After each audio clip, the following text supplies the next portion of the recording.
The panel's brought up some very, very interesting points there, in particular around the what. We saw some data there about the incredible dissatisfaction around things like lead nurturing, lead generation, cross-selling, upselling. What is it that people need to be able to do? What are the skills they need to be able to have? Is it any different to face-to-face effectiveness? John? Well, I think this is again just kind of going back to what I was saying at the very beginning. I think this is a very important point to take away, is that some people make the mistake of thinking, okay, that if a seller, as we saw the data earlier, if sellers or buyers are 55 or 60 or 70% through their buying process before they engage with a seller, well then doesn't that somehow reduce the role of the salesperson? Because at that stage, they pretty much made up their mind. And in fact, it's completely the opposite, because if somebody has gone through that process and they've been engaging and they've been getting information from third parties or maybe from your marketing, and they've built up an idea of what they want, it's actually more incumbent on the salesperson that when they do get the opportunity to engage directly with them, that they can go deep fast with that buyer. So the level of business acumen that a salesperson needs now has gone up exponentially, because you need to understand the business of your buyer. You need to understand what's happening in the segment, in the market, what are the dynamics within their organization. You need to have gathered from marketing and from whatever other engagements that have been had with that buyer up to now, you need to get that information and kind of build a composite. Because if you engage with the buyer who's 60% through their process, and then start asking them about things that have already been covered earlier in the process, or you're misaligned with them, you're going to lose that opportunity. But if you can go deep quickly and you can actually talk to them about the business issues and really show that you have something of value to bring to that conversation, then you have the opportunity to move it forward. So it actually increased the level of sales skills needed and the level of business acumen needed by salespeople.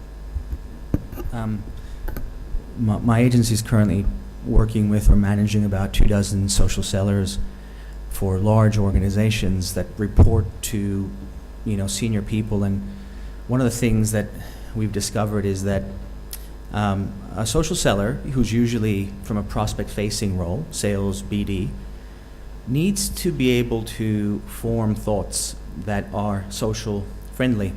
In real life, right now, I could stutter, or I could say something stupid, but then we all laugh, I kind of wave my head, and we all forget it, we all get on with it.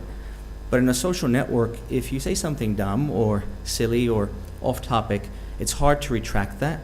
So that forces people to be reflective, and to be reflective needs mental time to write and think about the needs of your customers.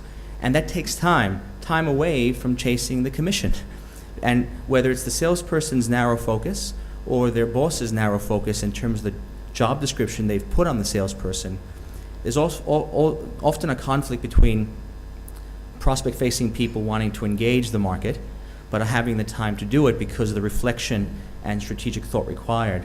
So one of the things we're finding is that the best social sellers are not doing it on their own, but they're engaging marketing, and marketing is playing a key role in terms of helping them with content, maybe editorials, almost like the speechwriters for Barack Obama, helping the president or the salesperson in this case, who's the front-facing brand, to be able to engage by having a sort of backroom, ethical speechwriting backroom that allows them to speak in their own voice, but with a colleague or division that's helping them be able to have the front foot. So if, as a social seller, you don't work with marketing, and if you don't reach out to them, and if you don't engage them and study articles as well, you're not going to make it.